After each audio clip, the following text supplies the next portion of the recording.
Empiezo diciéndoles que es un gusto para mí estar con ustedes hoy.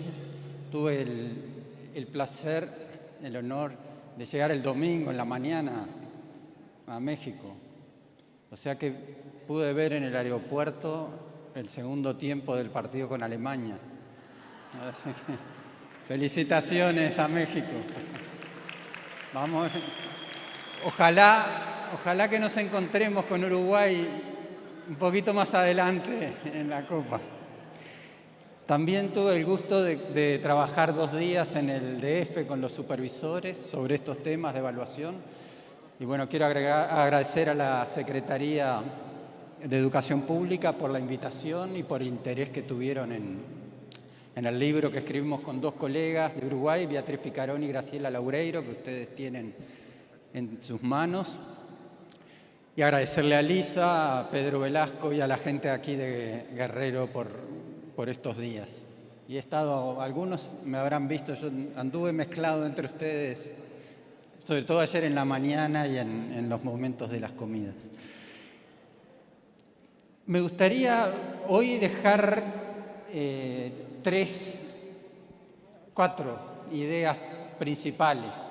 Una, que podemos hacer en el aula evaluaciones que promuevan más la reflexión de nuestros estudiantes.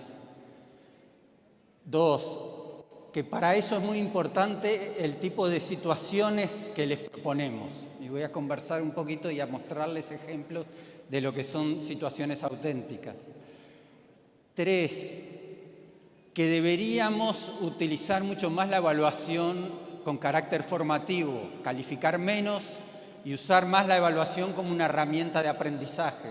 Les voy a dar algunas sugerencias de cómo trabajar eso con los maestros. Y 4, lo otro que es muy importante que querría comunicar hoy es que los maestros pueden hacer cosas mucho mejores de las que hacen habitualmente. Para eso lo único que hace falta es darles un espacio donde puedan revisar lo que vienen haciendo y pensar modos distintos de hacer las cosas. Ya les voy a contar y un poco el taller que van a tener a continuación de esta conferencia tiene que ver con eso, con cómo organizar ustedes como supervisores o los ATPs actividades con los maestros. Entonces, empiezo simplemente recuperando un par de frases del documento de aprendizajes clave. La evaluación forma parte de la secuencia didáctica. La evaluación es parte de la enseñanza, como elemento integral del proceso pedagógico, por lo que no tiene un carácter exclusivamente conclusivo o sumativo. Busca conocer cómo el estudiante organiza, estructura y usa sus aprendizajes en contextos determinados para resolver problemas de diversa complejidad. Y luego en otro lugar dice que en las aulas se propicia un aprendizaje activo, situado, autorregulado, dirigido a metas, colaborativo, que facilite procesos de construcción de significado. Esto es lo que pretendemos, pero siempre entre lo que nos proponemos hacer y la realidad muchas veces hay una distancia importante. Y una de las mejores maneras de ver qué es lo que estamos realmente enseñando en las aulas y qué es lo que estamos buscando que los estudiantes aprendan es mirar las evaluaciones. Las evaluaciones de algún modo nos abren una ventana a qué es lo que los alumnos están aprendiendo. Entonces les voy a poner 2 o 3 ejemplos, después les voy a contar de dónde salen. Este es de aquí, de México, hay otros que son de otros países. Esta es una tarea de evaluación de 6º año de primaria. Las traje originales así para que vean que son tareas hechas por maestros. Dice, se usan 12 metros de listón para hacer 8 moños iguales. ¿Cuántos metros de listón se usan para cada moño? Segunda pregunta, se usan 2 metros de listón para hacer 3 moños iguales. ¿Cuántos metros de listón se usan para cada moño? Y así seguía la actividad con otras 4 veces la misma pregunta, cambiando la cantidad de metros, la cantidad de moños. 6º de primaria. Entonces uno dice, uno esperaría que un alumno tuviera ya en ese momento un nivel matemático y un tipo de situaciones un poquito más complejas. Este es del Río de la Plata, de mi país. Lee atentamente y resolvé. Laura comió 5/9 de un chocolate y le convidó a su hermano la mitad de lo que quedaba. ¿Qué fracción del chocolate comió el hermano de Laura? ¿Qué fracción del chocolate comieron entre los dos? Nadie usa las fracciones para repartir chocolate. Cuando uno come chocolate o reparte el chocolate no lo hace de esta manera. Entonces este es un intento del maestro, de la maestra, de llevar a una situación cotidiana las fracciones, pero falla en cuanto a que sea una situación en que realmente pueda encontrarse un estudiante en la vida cotidiana. Esta es bastante dura por el tipo, fíjense, pregunta, ¿cuántos tipos de mapas conoces? El niño obviamente copió, conoces, lo escribió así como está escrito, y dice la división política, la división de América, la división de Ártica, la división política de Europa. ¿Has usado algunos? ¿Por qué? Y él dice, sí, para conocer islas, países, municipios, mares, costas, ríos y números que ha visto ese país. Fíjense que son tareas, pongo un ejemplo más, esta es de secundaria, biología, se le da una imagen de una neurona del sistema nervioso y el alumno tiene que identificar las partes más importantes y anotarlas. Lo común a estas tareas es que son tareas demasiado simples. El estudiante lo único que tiene que hacer es recordar y memorizar y en situaciones artificiales. Y este tipo de tareas tienen un predominio muy importante en nuestras aulas, en toda América Latina. Entonces, lo que voy a intentar hoy comunicarles es cómo, primero lo que ya dije, la evaluación me abre como una ventana que me permite ver que, o sea, yo puedo observar, ir y observar al maestro trabajando en el aula, pero a veces lo que ocurre cuando uno va de visita, si es un supervisor más todavía, como que hay una pequeña obra de teatro y todo el mundo está nervioso. En cambio, mirar las tareas de evaluación es un modo a veces mucho más efectivo y también más efectivo de que los maestros puedan discutir entre ellos a partir de las tareas que cada uno está proponiendo, que irse a observar unos a otros dando clase, que es mucho más difícil de hacer. Y al mismo tiempo lo que querría comunicar hoy es que la evaluación además es un punto de partida para cambiar la práctica de enseñanza. Cuando uno piensa, analiza la evaluación y se da cuenta que tiene que mejorarlo, automáticamente eso le exige a uno cambiar el modo de enseñar. Por eso, un poco el sentido del libro que ustedes tienen allí entre manos va en esa dirección. Es fruto de trabajo que hicimos los 3 colegas autores con una cantidad de talleres que hicimos con docentes en varios países de la región, devolviéndoles las tareas que ellos mismos usaban y discutiendo con ellos qué se proponían y cómo se podían mejorar. Es fruto del trabajo que hicimos en un diploma de evaluación de aprendizajes para maestros en Uruguay, era un diploma de 1 año, donde también estaba enfocado en cómo ir cambiando el modo de evaluar y cómo ir mejorando el modo de evaluar en el aula. Y además el libro recoge 2 trabajos de investigación muy amplios que hicimos en varios países de América Latina. En 2008 el primero, sexto de primaria, en lenguaje y matemática, y 2012 en secundaria en las áreas de ciencias naturales. Y allí tienen los países en los que fuimos. Y en cada uno de esos países lo que hicimos fue 2 cosas. Una fue entrevistar y conversar con los maestros sobre cómo evaluaban, qué tareas ponían, cómo calificaban, qué cosas tenían en cuenta, cómo usaban la evaluación. Y lo otro que hicimos fue pedirle a cada maestro que entrevistábamos que nos mostrase algunas de las propuestas que él le daba a los niños cuando hacía evaluaciones. Y le pedíamos su autorización para tener una fotografía de esas tareas. Y así fue que tenemos un banco como de 8.000 registros fotográficos de tareas de evaluación de sexto y tercero de secundaria de esa cantidad de países que les mostré recién. Los ejemplos que acabábamos de ver están tomados de esta base de registros. Entonces, un primer elemento para ustedes. Les digo que la presentación va a quedar a disposición de ustedes a través de la Secretaría para que estén tranquilos de que van a poder acceder a todas estas diapositivas e imágenes. Cuando uno analiza una actividad de evaluación, una tarea, hay dos cuestiones centrales en las cuales enfocarse. Por un lado, en la consigna, la pregunta, el enunciado, qué es lo que se le pide al estudiante que haga. Y allí aparece una primera pregunta clave, que es la que está con el número 1, ¿qué procesos cognitivos requiere resolver esto que me están pidiendo? Y el segundo aspecto que es clave mirar es cuál es la información o la situación en la que se pone al estudiante. Y esa es la segunda pregunta que está aquí. Y yo voy a responder y a ejemplificar estas dos preguntas, y son dos pistas que les voy a dejar y en las cuales ustedes van a trabajar en el taller luego de la conferencia, que es cómo trabajar con los maestros en el análisis de los procesos cognitivos por un lado y en la creación de situaciones auténticas para la evaluación por otro.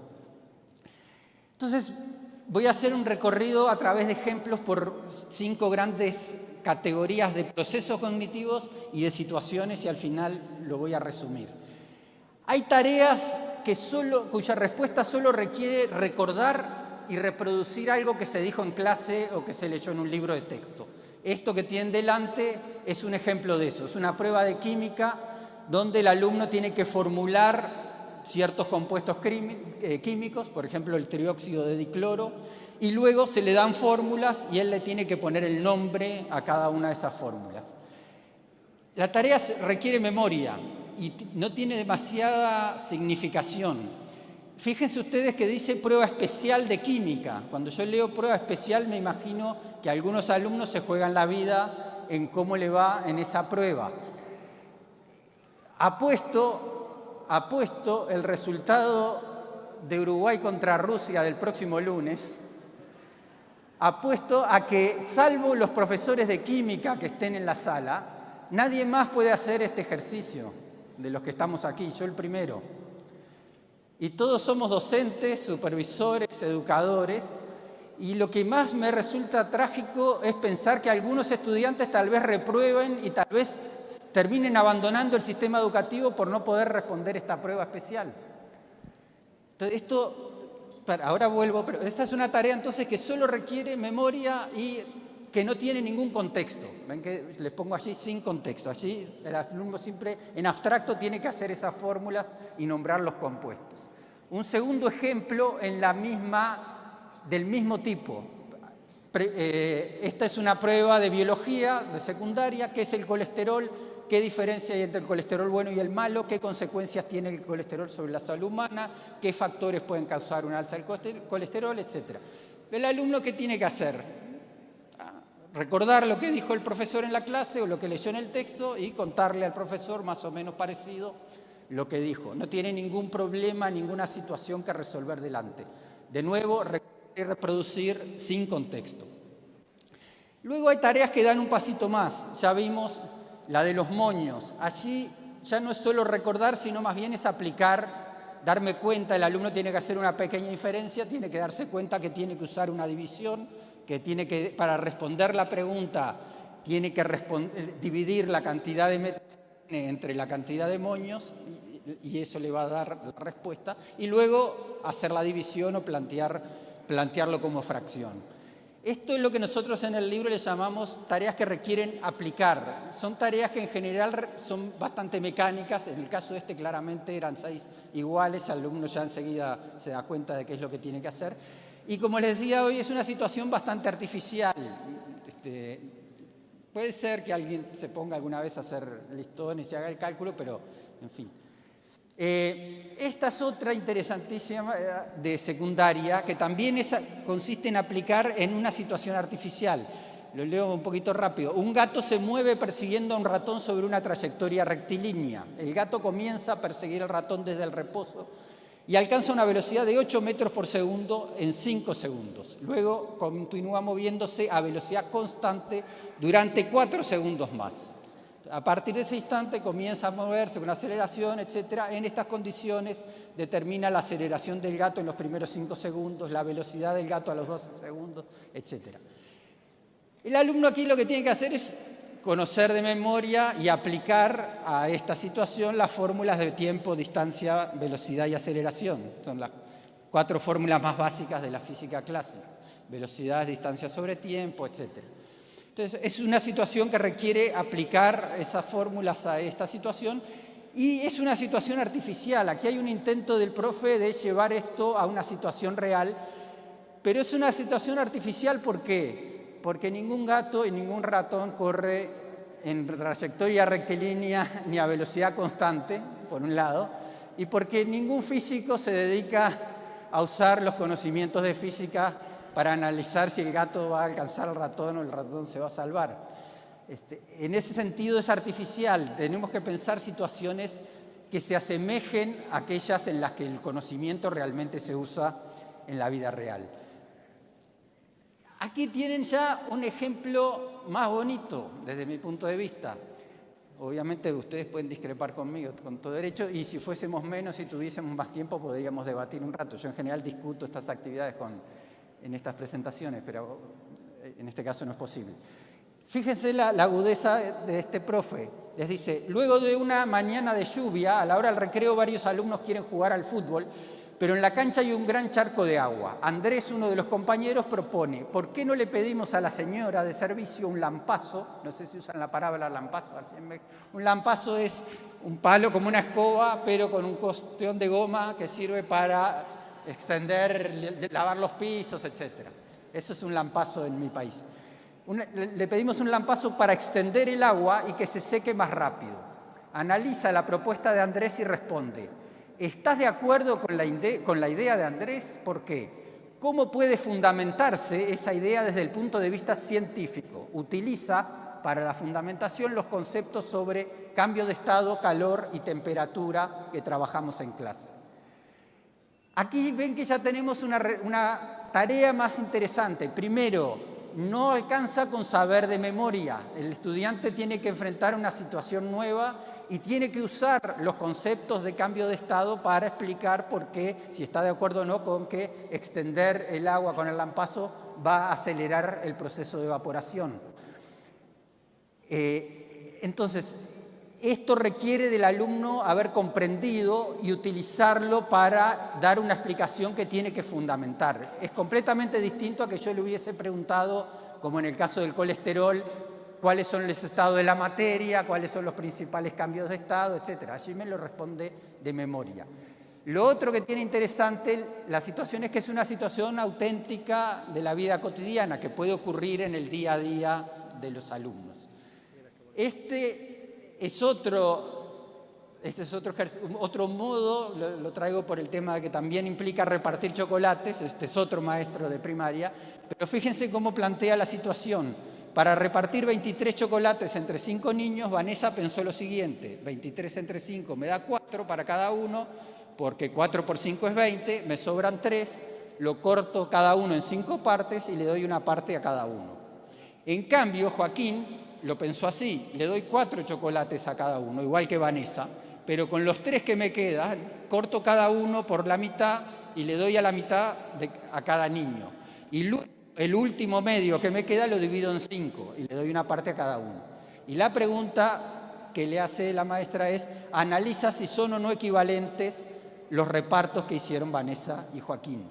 Entonces, de nuevo, esta es una situación en que el alumno tiene que pensar, es un modo de repartir los chocolates que sí puede darse, es real, de ahí que la denominamos como situación auténtica y de la vida cotidiana. Y el alumno tiene que pensar sobre las soluciones y si son equivalentes.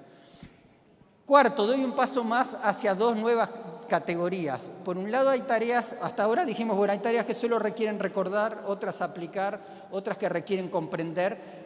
Y hay 2 categorías más. Hay tareas que requieren valorar, tomar posición, argumentar, y otras que requieren crear cosas, que son las más complejas y que es lo que deberíamos tratar de hacer con los alumnos si queremos formar ciudadanos reflexivos y críticos. La consigna es un poquito larga, pero es un texto sobre el anhídrido carbónico y el efecto invernadero. Y lo importante es, la consigna que le da la profesora a sus alumnos es, suponiendo que tú fueras un periodista, es casi al final el texto que tienen en pantalla, suponiendo que tú fueras un periodista que escribe una columna de divulgación científica en un semanario, deberás escribir un artículo que se titule Calentamiento global y desarrollo industrial, juntos o separados. El artículo tiene que tener las siguientes características: contener argumentos a favor y o en contra de la relación entre esos dos aspectos, el calentamiento global y el desarrollo industrial, incluir la información de la gráfica que se presenta a continuación. Ven que es una gráfica donde en rojo está representada la temperatura media del planeta y en azul el desarrollo industrial, y hacer mención. En azul es la concentración de anhídrido carbónico en la atmósfera y la otra es la temperatura de la atmósfera, la roja. Hacer mención a la revolución industrial como hecho histórico. Entonces, ¿qué es lo interesante de esta tarea? Primero, que es bastante compleja. El alumno tiene que interpretar un gráfico, tiene que leer un texto donde hay argumentos, hay científicos que están a favor y otros en contra de la visión de que el hombre está produciendo un cambio climático. Y el estudiante tiene que escribir un artículo como si fuera un periodista. Lo ponemos en una situación propia de la vida real, tiene que escribir un artículo. Y además ese artículo tiene que analizar los argumentos a favor y o en contra, y obviamente el estudiante puede tomar posición. Pero entonces aquí lo interesante es, primero, que el alumno tiene que crear algo, generar un artículo periodístico, tiene que leer e interpretar información. Además tiene que manejarse en una situación donde hay visiones contradictorias, donde hay perspectivas distintas dentro de la misma comunidad científica. En ese sentido es que el alumno, y él tiene que dar argumentos y eventualmente tomar posición. Por eso decimos que hay que evaluar o valorar argumentos y además hay que crear algo. Y algo parecido pasa en esta última actividad, que es un maestro que trabaja sobre el desarrollo sustentable y les da este texto a los alumnos. En un área verde con gran variedad de especímenes de flora y fauna autóctona se ha previsto la construcción de un shopping. El proyecto implica, por un lado, la destrucción de 3/4 partes de la flora del lugar y, por tanto, del hábitat de las especies animales. Pero al mismo tiempo es una fuente de mano de obra, porque se contrataría gran cantidad de obreros del ámbito local que, dado el reciente cierre de fábricas, se han quedado sin trabajo. Y entonces, ¿qué es lo que pregunta el maestro? Primero, ¿cuál es el problema que se plantea en el texto? Y segundo, desde la perspectiva del desarrollo sustentable, ¿qué posibles soluciones le darías al problema? Entonces, como ven, de nuevo, lo pongo en una situación, en este caso es una situación social, una situación que hace a la vida en sociedad del mismo modo que la anterior, que la del anhídrido carbónico y el calentamiento global, en la que tiene sentido el contenido. Aquí el alumno, primero él tiene que construir el problema. De nuevo, es una situación que plantea conflicto de valores, el cuidado del medio ambiente por un lado, la creación de fuentes de trabajo por otro. Son dos cosas en principio valiosas, pero que están en contradicción aquí. Y el alumno tiene que proponer alguna solución al problema desde la perspectiva que estudiaron en clase del desarrollo sustentable y explicarla. Entonces, de nuevo, un ejemplo de cómo con no demasiada cosa uno puede colocar a los estudiantes en tareas que les requieren elaborar y reflexionar. Ven que si uno mira la diferencia entre estas tareas, por ejemplo esta, o responder esto, y estas últimas, lo que pueden ver es que hay como una gradación de complejidad creciente en lo que le pedimos a los alumnos. Entonces, de lo que acabo de mostrar, me interesa dejar en claro, primero, que uno puede mirar los procesos cognitivos en una tarea de evaluación y fijarse, los puede mirar con este lente de estas 5 categorías que están allí. Y le puede pedir a los maestros que lo hagan. Yo lo hago habitualmente, trabajo con los docentes, les pido que me traigan sus tareas. De hecho, se supone que todos, y espero que así lo hayan hecho, para el taller que viene luego les pedimos que trajeran alguna de las tareas de evaluación de docentes de ustedes. Y una primera tarea es leerlo desde aquí, desde estas categorías. Bueno, ¿esta tarea qué requiere del alumno? Solamente que reproduzca, recuerde lo que dimos y lo repita. Requiere que utilice y aplique el conocimiento a situaciones estándar. Requiere que realmente construya, comprenda y construya un significado y entienda de qué está hablando, piense sobre eso. Requiere que tome posición, que valore argumentos, que valore situaciones. Requiere que diseñe o que genere él, que produzca algo nuevo. Entonces son 5 tareas de complejidad creciente, todas necesarias. No estoy diciendo que esté mal que los alumnos recuerden y reproduzcan o aprendan a aplicar cosas de manera más o menos mecánica. Eso es parte del aprendizaje. Lo que sí estoy diciendo es que muchas veces nos quedamos en esos dos primeros niveles y que si queremos formar ciudadanos y todo el enfoque de los aprendizajes clave va en esa línea, deberíamos avanzar hacia las categorías 3, 4 y 5. El segundo conjunto de categorías para analizar una tarea de evaluación es mirar la situación.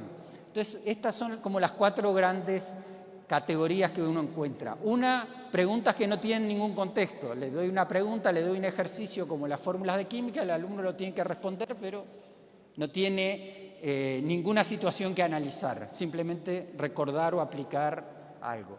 Segundo, situaciones artificiales o escolarizadas, le llamamos nosotros, que solo se ven en la escuela, pero que no tienen que ver con la vida real, ¿no? Otro de mis ejemplos favoritos, no lo traje a pantalla, es la conversión de metros, de hectolitros, de decalitros. Esas conversiones que solemos en Uruguay las siguen haciendo en la escuela, utilizan unidades medidas que nadie usa. Yo siempre digo que me retrotraen en la infancia, porque fuera de la escuela nunca vi hectolitros, salvo una vez que fui a visitar una bodega y vi que en las bodegas de vino tienen unos toneles que miden en hectolitros. Pero en general esas unidades no se usan y en cambio los chicos utilizan todo el día los bytes. Esas mismas actividades las podríamos usar con bytes, gigabytes, terabytes y todas las unidades de medida de computación. Entonces, primera conclusión o primer eje fundamental es, tenemos siempre como esta tensión en educación entre quedarse en el plano de la memorización, la repetición, el conocimiento declarativo o dar el paso hacia la comprensión y la reflexión. Esto es una discusión en educación muy larga, viene de los años 70, donde ya 2 investigadores suecos, Marton y Saljo, acuñaron la expresión aprendizaje superficial y aprendizaje profundo, y luego eso fue, hay múltiples ejemplos en México, está por ejemplo en el área del lenguaje, todo el trabajo de Emilia Ferreiro, que va en la dirección esta de que el alumno escriba con sentido, está todo el enfoque de enseñanza para la comprensión de Gardner, etc. Entonces, una primera pista que es muy sencilla, es simplemente ponerse y los maestros enseguida se les ocurren cosas. Hay que empezar a pensar el tipo de preguntas que le hacemos a los estudiantes. Y es muy importante cambiar preguntas que piden una definición por preguntas que piden o que requieren explicar. Por ejemplo, una cosa es preguntar qué es un mamífero y otra cosa es preguntar por qué un murciélago es un mamífero y un pingüino no.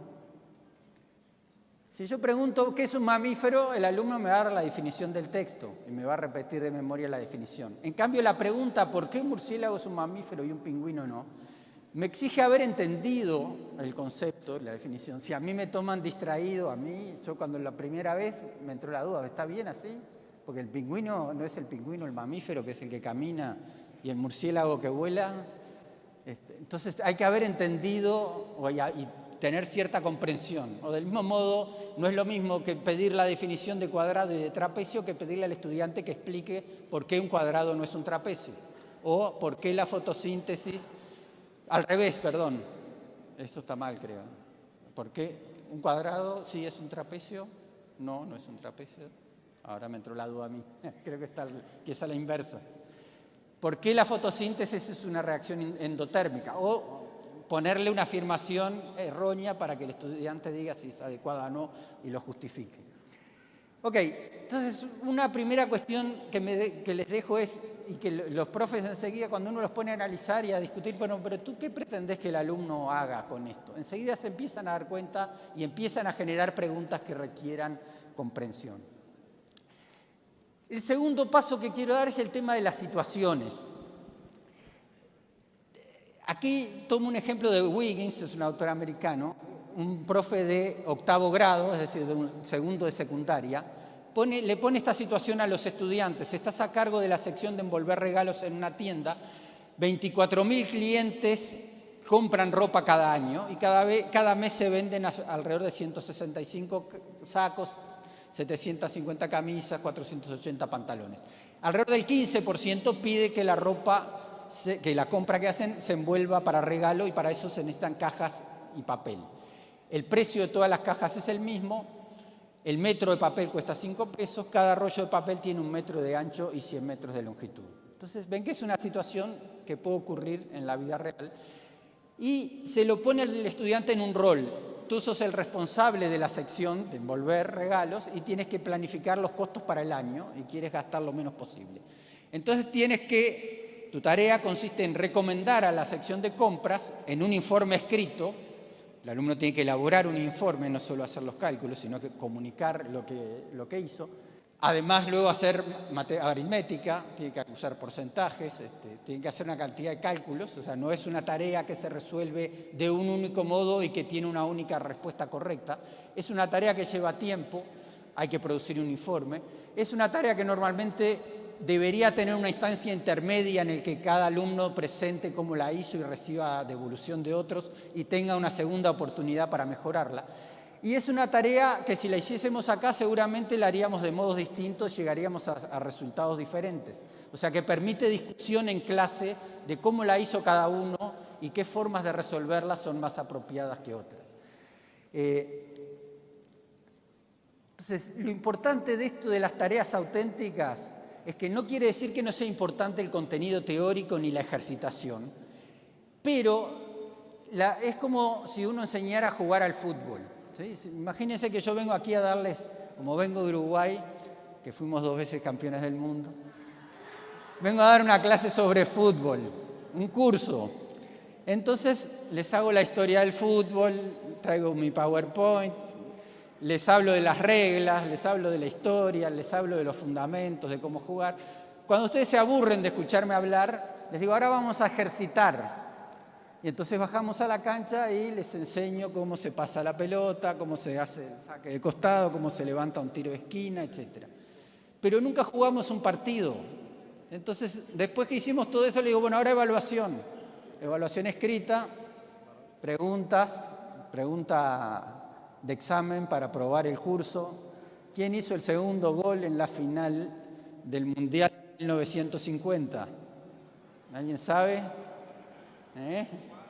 Alcide Gilla, era uruguayo. Uruguay le ganó a Brasil en Maracaná ese año. Les hago una prueba teórica, después les hago una prueba práctica. Vamos al campo de juego, cada uno tiene que patear 10 penales y el que hace 5 aprueba y el que hace menos pierde. Es insuficiente. Entonces, lo que dice Wiggins es si uno enseña a jugar al fútbol así, el estudiante no entiende para qué hace todo. Lo cual no quiere decir que no sea importante tener fundamentos teóricos y ejercitar una cantidad de cosas, pero en algún momento hay que jugar el partido.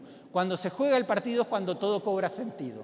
Las tareas auténticas en educación equivalen a jugar el partido. No es que uno deba hacer tareas auténticas todo el tiempo, a veces hay que hacer ejercicios, a veces hay que aprender conceptos y demás en forma teórica, pero en algún momento los tenemos que poner en algún proyecto donde tengan que utilizar todo eso que le estamos enseñando, o al revés, empezar por el proyecto y que el proyecto les exija aprender una cantidad de contenidos. Es como si yo les digo, empiezo el curso sobre fútbol jugando un partido y cuando ustedes se dan cuenta que no conocen bien las reglas o que no conocen los fundamentos o que no saben cómo pegarle a la pelota, allí empezamos a ejercitarnos porque nos damos cuenta de que necesitamos eso. Entonces, por eso es muy importante trabajar con este tipo de situaciones. Entonces ustedes me dirán, ok, pero ¿cómo le hacemos? Como dicen aquí en México, ¿y cómo le hace maestro? Es más fácil de lo que parece. Cuando uno le da la oportunidad a los maestros de pensar, enseguida se les ocurren cosas. Basta darle 2 o 3 ejemplos. Vuelvo al escrito de biología de hoy del colesterol.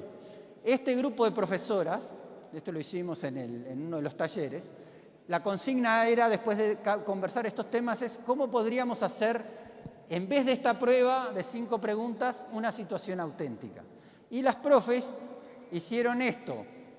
Le dijeron a los alumnos, la Intendencia de Montevideo invitó a los alumnos de tu bachillerato de medicina a participar en una jornada de prevención en el marco del Día Nacional de Lucha contra las Enfermedades Cardiovasculares. Es algo que ocurre habitualmente en Montevideo, semana de lucha contra el cáncer de mama o contra el tabaquismo, etc.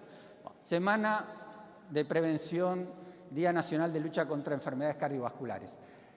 Para eso, lo que les pide la Intendencia a ustedes, a los estudiantes, es elaborar un boletín informativo que va a ser distribuido en los puestos que va a haber en la ciudad, donde las personas se van a poder hacer un análisis de sangre gratuito y se les va a dar una boleta con los niveles de colesterol. Y las personas tienen que poder interpretar ese análisis que le dan en el momento. Entonces, los estudiantes tienen que elaborar un boletín para que las personas puedan entender el resultado de su análisis.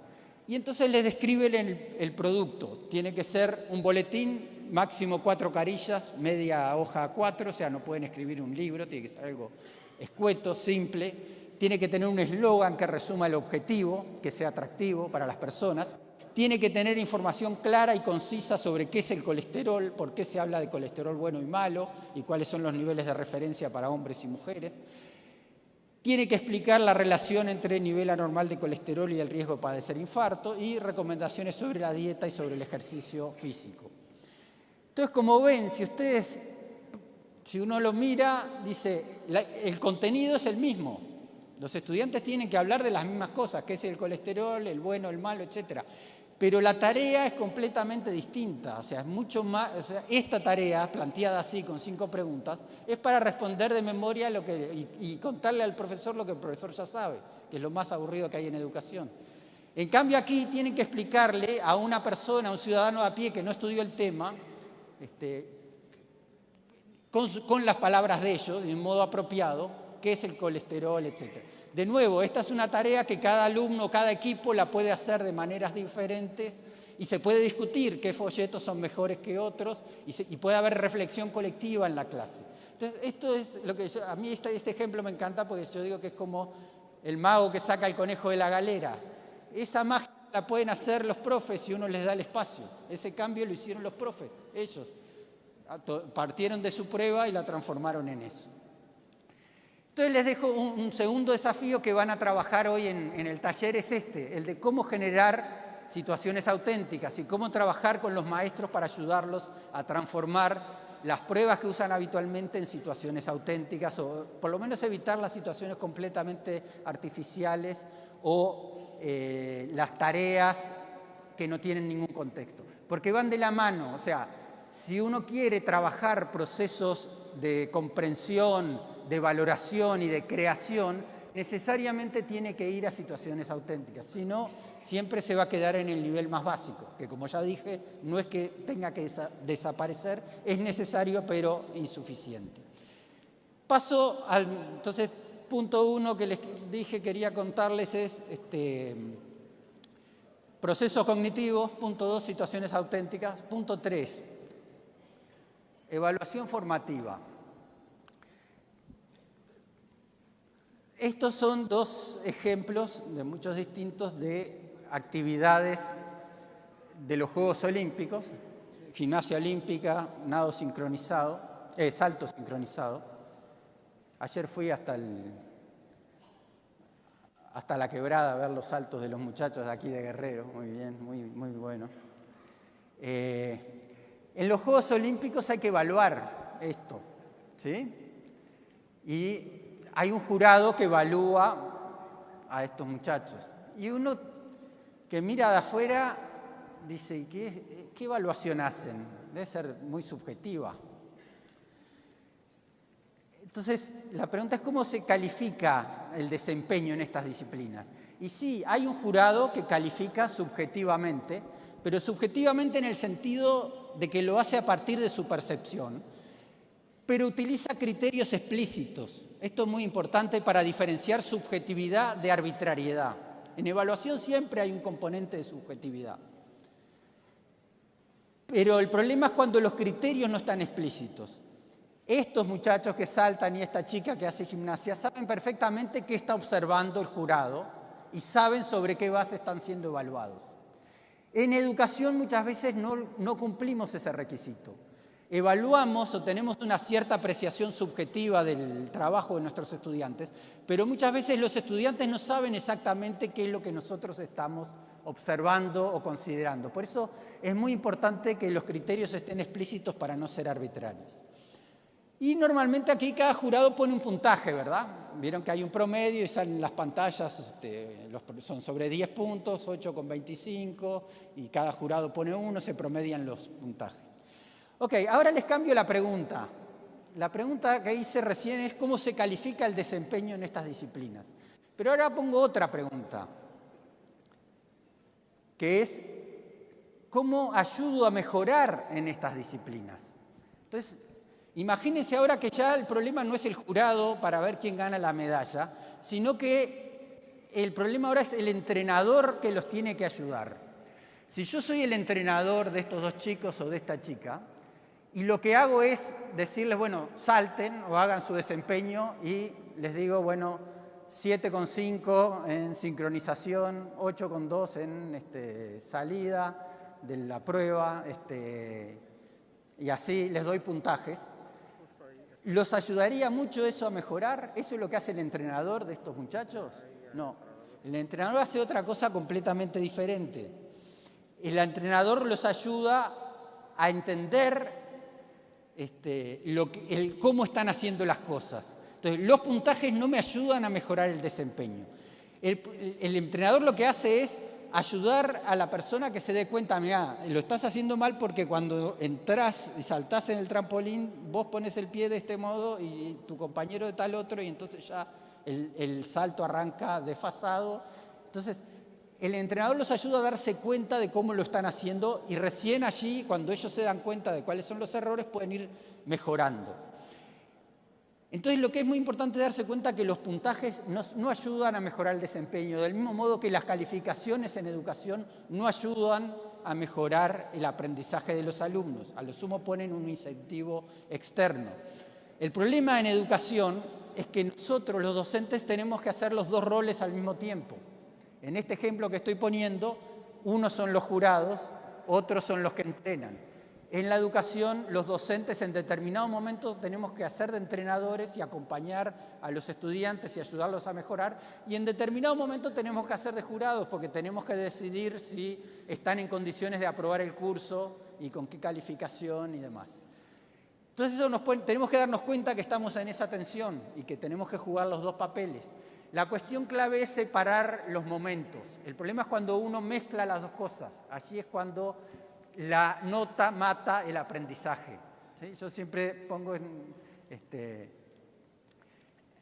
broma, el consumo excesivo de este producto puede resultar perjudicial para la salud.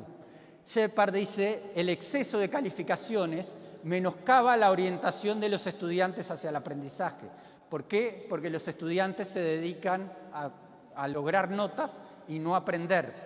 En Israel hicieron un estudio muy interesante que consistió en lo siguiente. Armaron 3 grupos de profesores con sus alumnos, eran varios cientos de alumnos, varias decenas de profesores, les aplicaron a los alumnos una prueba de matemática, la misma a todos, y a los profes de cada grupo le dieron una consigna distinta. A los de un grupo les dijeron, ustedes solo califiquen los trabajos de los alumnos, no hagan más nada.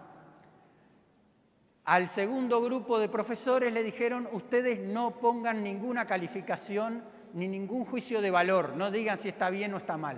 Solamente hagan comentarios que ayuden al estudiante a pensar sobre lo que hizo. ¿Tá?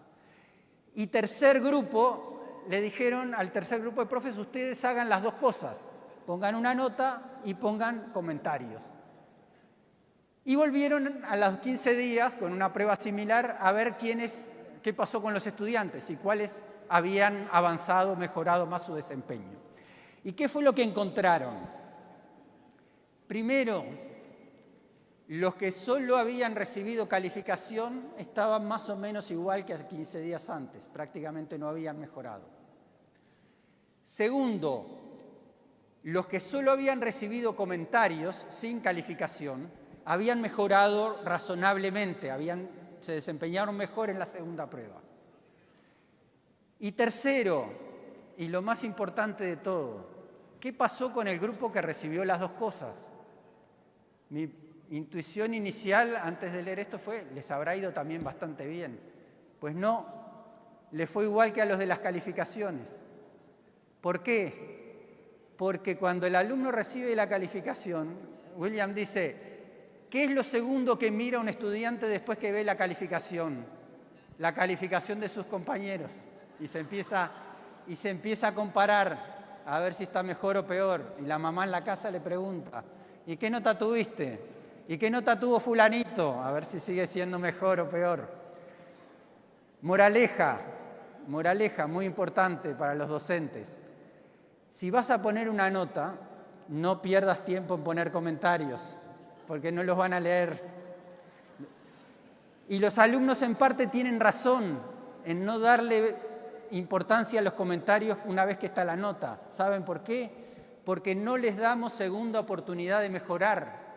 Si a mí me dan la nota de fracciones y me dan comentarios, pero yo ya sé que esta prueba de fracciones no voy a poder hacer nada y que la semana que viene vamos a empezar con geometría y no voy a volver a ver fracciones en el año, entonces lo que hacen los alumnos tiene su lógica. El problema somos nosotros, que pensamos la evaluación como un momento final en el tiempo y que nunca le damos oportunidad para mejorar sus trabajos. Eso deberíamos hacerlo regularmente, así funciona la mayor parte de las cosas en la vida real. Todos los que trabajamos aquí, cuando nos piden una tarea o algo, la damos a revisar al compañero, nos da sugerencias, la mejoramos. Son muy pocas cosas. Yo siempre digo, los pilotos de avión no tienen segunda oportunidad. Y los cirujanos, debe haber otros, no se pueden equivocar esos. Pero normalmente todos tenemos segunda oportunidad de hacer las cosas. Entonces eso hay que pensarlo. Entonces, para hacer evaluación formativa, hay 3 cuestiones clave para el estudiante, porque además la evaluación formativa implica empoderar al estudiante, que él se haga cargo, que él no esté pendiente de la nota. Yo no sé si los estudiantes utilizan aquí la expresión ¿qué nota me saqué? En Uruguay la usan mucho. ¿Qué nota me saqué? Me saqué es como sacarse la lotería, o sea, como que es una cosa fruto del azar, como que está fuera de mi control. Y en parte es lógico porque a veces no entienden ellos por qué tienen una nota u otra. Entonces es muy importante y los profes necesitamos pensar y explicar mejor qué esperamos que aprendan, a dónde vamos. El estudiante tiene que saber hacia dónde vamos. Muchas veces nosotros les decimos los temas que vamos a dar.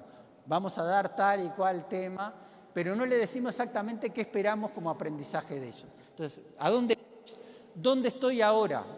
O sea, la devolución, la corrección de un trabajo tiene que enfocarse no en decirle si está bien, regular o mal, sino en ayudarlo a pensar y a darse cuenta dónde está ahora. Y tercero, ¿qué hago para avanzar? Si el estudiante no sabe qué es lo que se espera, no puede hacerse cargo del aprendizaje. Vuelvo a Wiggins, utiliza 3 conceptos y dice son 3 cosas diferentes que a veces confundimos. Una cosa es valorar el trabajo, otra cosa es hacer una devolución y otra cosa es dar orientación. Los profes, habitualmente, él dice, damos mucha valoración, desde valoraciones positivas en la escuela primaria, precioso, te felicito, hasta devoluciones muy drásticas en secundaria, donde les ponemos todos los errores en rojo y todo lo que está mal, pero que son en realidad valoraciones, son juicios de valor, o le ponemos marcas a lo que es correcto y lo que es incorrecto. Y a veces les damos orientaciones, pero nos salteamos la devolución. Les decimos qué tienen que hacer cuando el estudiante todavía no entendió cuál es el problema. Entonces Wiggins dice, la devolución te dice lo que hiciste y lo que no, y te permite realizar autoajustes.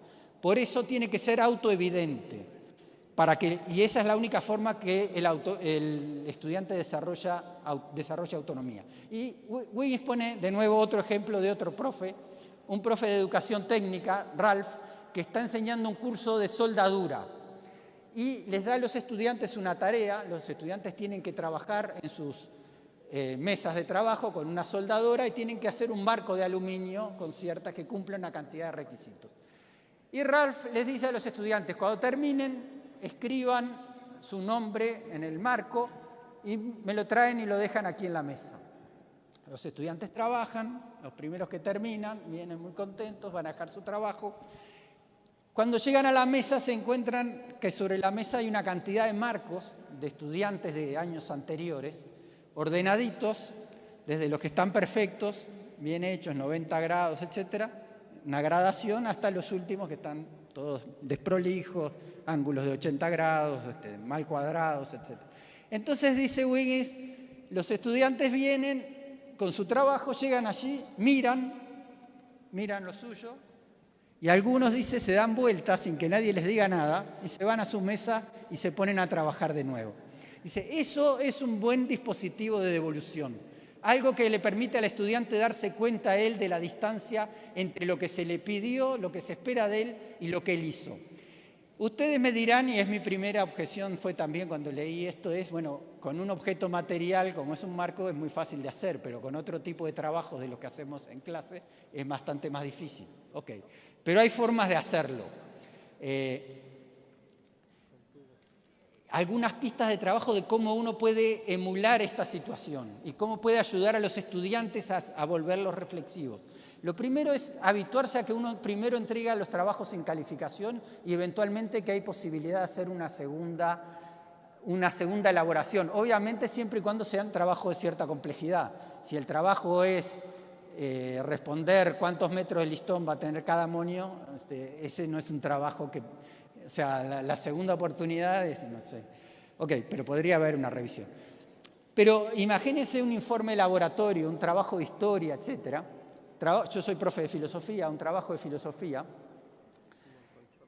Uno puede elegir 5 trabajos de distinta calidad, un modo de replicar lo que hizo Ralph. Entonces, tomo uno que es muy malo, uno regular, uno bueno, uno muy bueno, uno excelente. De otros alumnos, no necesariamente de alumnos del grupo. Capaz que es mejor que sea de alumnos de cursos anteriores. Y le doy a los estudiantes esos trabajos sin decirles cuál es el bueno, cuál es el malo, etc. Y simplemente les digo, léanlos, o imaginen que son cuentos, que estamos trabajando en lenguaje y escribieron cuentos. Ok, les doy 5 cuentos escritos por otros estudiantes y les digo, ordénenlos de 1 a 5, del mejor al peor. Y después que los ordenaron en equipos, discutan por qué. ¿Por qué este les parece que es muy malo? ¿Y por qué este les parece que es el mejor? ¿Y qué diferencias tienen? Entonces, ese es un modo de hacer a que los estudiantes piensen sobre la calidad de los trabajos. Y luego, eventualmente, que comparen el que ellos hicieron con esos 5. Otro modo de emular la mesa de Ralph es elegir 3 buenos trabajos y pedirle a que cada estudiante haga una primera autoevaluación comparando su trabajo con esos 3 muy buenos y que vea las semejanzas y las diferencias. Se puede hacer como autoevaluación o como coevaluación, que unos revisen el trabajo de otros. Aquí hago un pequeño paréntesis de advertencia. No confundamos autoevaluación con ponerse nota a uno mismo. Eso es uno de los grandes errores que hacemos. Autoevaluación y coevaluación es revisar el trabajo mío o el de mis compañeros a la luz de ciertos criterios, a la luz de trabajos modelos, a la luz de una rúbrica, pero no ponerse nota unos a otros, porque ahí uno sigue sino girando alrededor de las notas.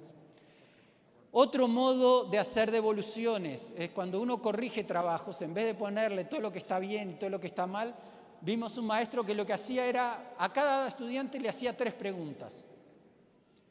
A todos. A los que tenían errores, preguntas que tenían que ver con los errores para ayudarlos a pensar. Pero aún a los que les había ido bien y habían hecho todo bien, era una prueba matemática, pero el profe lo hacía, era un maestro de sexto, lo hacía en todas las áreas. Él a todos les ponía una pregunta. Entonces, al que había hecho las cosas bien les decía, ¿y qué hubiera pasado si en lugar de 25 metros hubiesen sido 35? Entonces le cambiaba la situación para que aún el que había resuelto las cosas bien tuviese algo que hacer y tuviese que reflexionar. Entonces ese es otro modo de hacer devoluciones.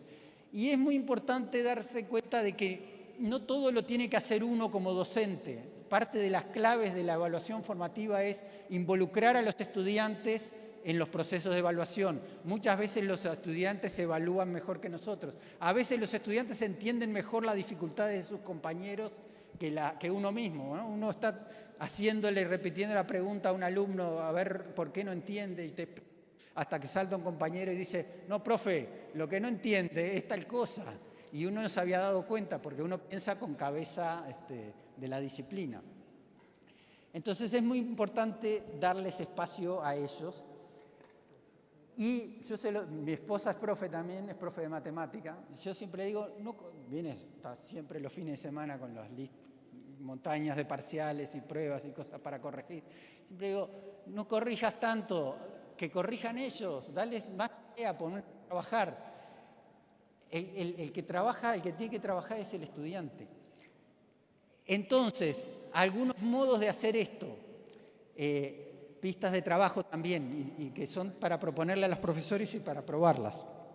Una es pedirle que ellos identifiquen los errores. Uno puede devolver los trabajos simplemente marcando dónde hay errores o decir, acá hay 5 errores, que puede ser ortografía o una serie de ejercicios matemáticos, y que los estudiantes en grupos tengan que identificar cuáles son y de qué tipo son.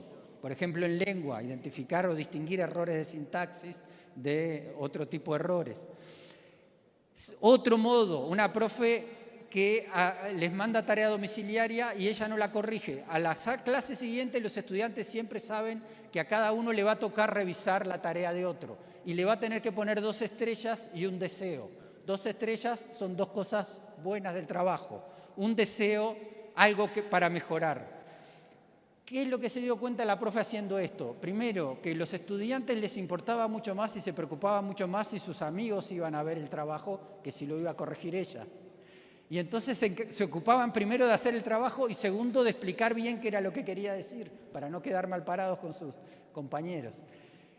Y después sí ella miraba los trabajos, pero los involucraba de ese modo. Semáforos, otro modo de trabajo. Los estudiantes trabajan y en vez de uno corregir todo, la profe explicaba cómo se resolvía la tarea o la actividad y cada uno, a partir de esa explicación, autocalificaba su trabajo en verde, amarillo o rojo. Verde si creía que le había ido muy bien, amarillo si había tenido algunas dificultades, rojo si le había ido muy mal, no había entendido. ¿Y qué hacía después la profe? Los verdes se sientan con los amarillos y les explican y les ayudan con sus dificultades. Y yo me dedico a los rojos. Muy inteligente la estrategia, los pongo a todos a trabajar, los que les fue bien tienen que ayudar a los que les fue más o menos, eso les da tarea también a los que les fue bien, que los hace solidarios y los obliga además a entender más lo que están haciendo al explicarle a otro, y yo me puedo concentrar en los que tienen dificultades. Objeción a esta propuesta que no tiene arreglo, me la han hecho algunos profes me dicen, y cuando tengo 25 de 30 que están en rojo, ahí no hay arreglo, no funciona esto, hay que hacerlo de nuevo. Otra técnica muy sencilla, cuando termina un tema, pedirle a los alumnos, a ver, propónganme ustedes a mí preguntas o ejercicios para una prueba sobre este tema que hoy terminamos. Es muy interesante eso, darse cuenta de qué creen los alumnos que uno está enseñando y además que ellos se pongan a pensar en actividades de evaluación. O otra actividad que muchos profes empezaron a hacer era, al final de la clase, pedirle a los alumnos qué título le pondrían a la clase de hoy, a ver qué habían entendido ellos que era el objetivo principal de la clase de ese día. Ok, entonces, ahí tienen, y ya estoy cerrando entre la parte final, tercer punto que quería era, les dije 4, procesos cognitivos, situaciones auténticas, evaluación formativa, pistas de trabajo. Mi sugerencia con estas pistas de trabajo es, lo que yo suelo hacer es darle un abanico y decirle a cada profe, elijan 1 o 2, prepárenla, pónganla en práctica y vienen la próxima y me cuentan cómo les fue, cómo funcionó, no funcionó, etc. Y los profes hacen cosas fantásticas con esto y van incorporando a poquito. Paso al final y ya cierre, y cuarto punto, que es, introduzco el taller que van a tener ahora en la última parte de la tarde de hoy. Yo les pedí que trajeran algunas tareas de sus profes. Entonces, la idea es que ustedes trabajen en equipos, intercambiando las tareas con las que tengan, las que hayan traído los integrantes de cada equipo, y que las miren desde lo que acabo yo de explicar. Se pone al estudiante en situación en esa tarea, si hay una situación, ¿de qué tipo es? ¿Es auténtica? ¿Es artificial?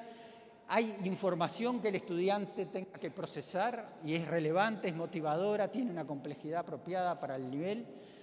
Segundo conjunto de preguntas, ¿qué procesos cognitivos requiere resolver la actividad? Teniendo en cuenta las 5 categorías: recordar, aplicar, comprender, valorar, crear. Y eventualmente un poquito más explorar el alumno tiene que identificar tal información en el texto, tiene que inferir tal cosa, etc. Pero pensar un poco qué es lo que está involucrado en la tarea.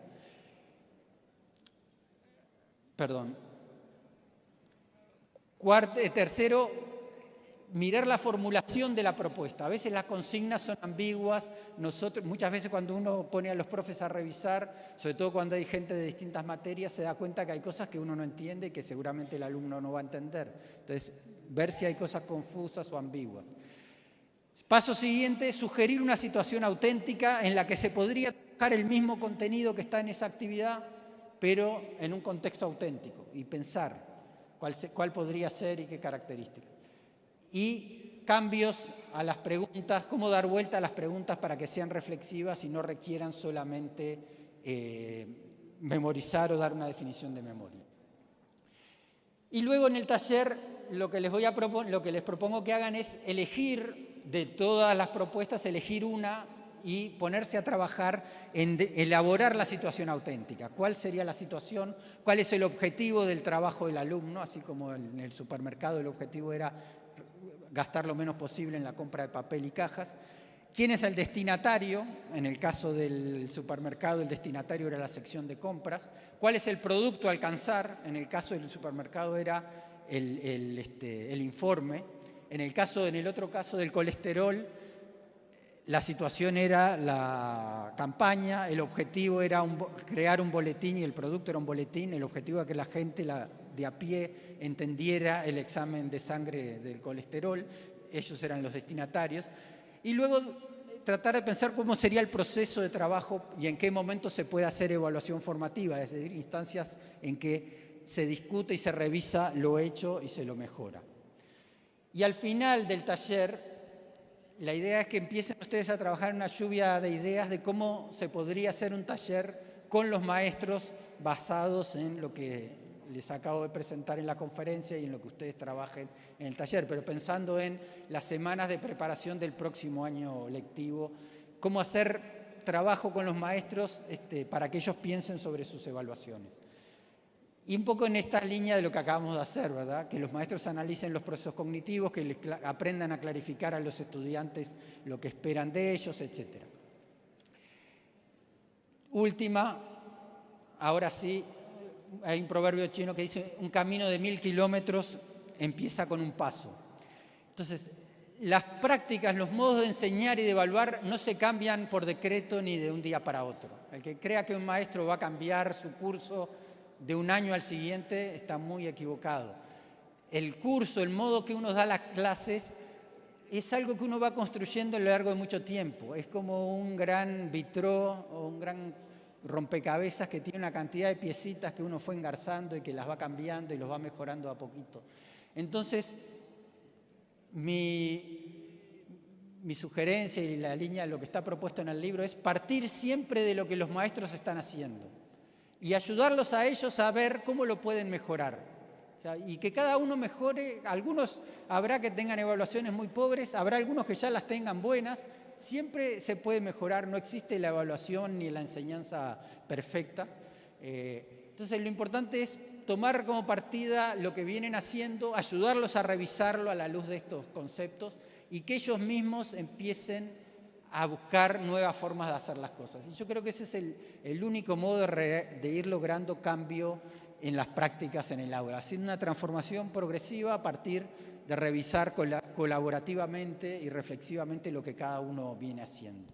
Y paso a paso, cada uno desde donde está. Les agradezco mucho la atención y espero que el taller que tienen luego les resulte de utilidad.